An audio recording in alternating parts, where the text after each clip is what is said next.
আপনারা দেখছেন TVN 24 news network. সবশেষ আপডেটে স্বাগত জানাচ্ছি আমি Reshma Ahmed. President Donald Trump মধ্যপ্রাচ্যে 82তম এয়ারবোর্ন ডিভিশনের 1000 এর বেশি আমেরিকান সেনা মোতায়েনের অনুমোদন দিয়েছেন বলে এনবিসি নিউজকে দুটি সূত্র জানিয়েছে। ইরানকে ঘিরে চলমান যুদ্ধ যখন দ্রুত বিস্তৃত হচ্ছে, তখন এই সিদ্ধান্ত শুধু সামরিক নয়, পুরো অঞ্চলের কৌশলগত ভারসাম্যের উপরও বড় প্রভাব ফেলতে পারে। সূত্রগুলোর তথ্য অনুযায়ী এই মোতায়েনের আওতায় ডিভিশনের সদর দপ্তর, স্টাফ এবং সীমিত সংখ্যক স্থলবাহিনী অন্তর্ভুক্ত থাকবে। পুরো ব্রিগেড নয়, বরং 1500-রও কম সেনা পাঠানো হবে, যা একটি সংকেতমূলক কিন্তু কার্যকর সামরিক পদক্ষেপ হিসেবে দেখা হচ্ছে।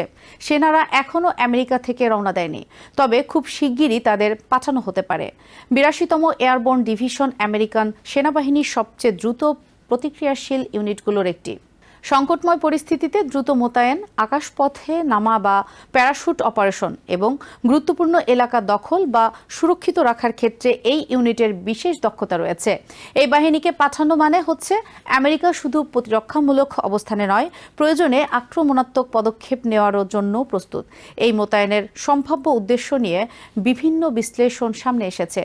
প্রথমত, মধ্যপ্রাচ্যে অবস্থিত আমেরিকান সামরিক ঘাঁটি, কূটনৈতিক মিশন এবং নাগরিকদের নিরাপত্তা নিশ্চিত করা। দ্বিতীয়ত, উপসাগরীয় অঞ্চলে মিত্র দেশগুলো যেমন সৌদি আরব, ইউএই এবং বাহরাইন, যেগুলো ইতিমধ্যে ইরানের হামলার ঝুঁকিতে রয়েছে, তাদের সুরক্ষা জোরদার করা।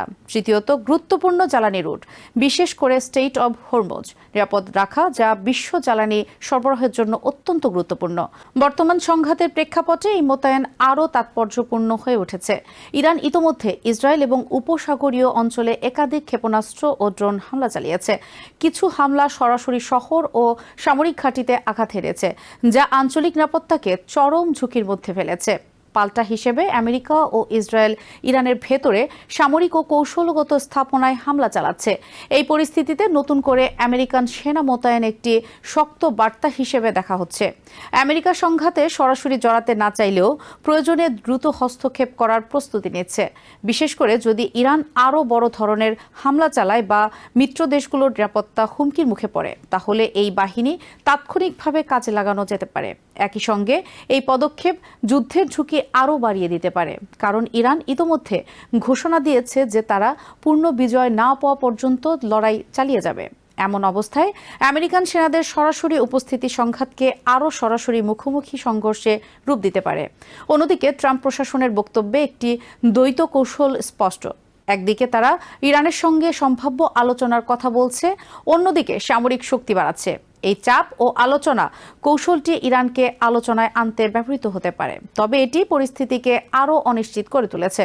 মানবিক দিক থেকেও পরিস্থিতি ক্রমেই ভয়াবহ হয়ে উঠছে। চলমান যুদ্ধের কারণে হাজার হাজার মানুষ নিহত হয়েছে এবং লক্ষাধিক মানুষ বাস্তুচ্যুত হয়েছে। তেল স্থাপনা, শহর এবং গুরুত্বপূর্ণ অবকাঠামো ক্ষতিগ্রস্ত হওয়ায় অর্থনৈতিক সংকটও বাড়ছে।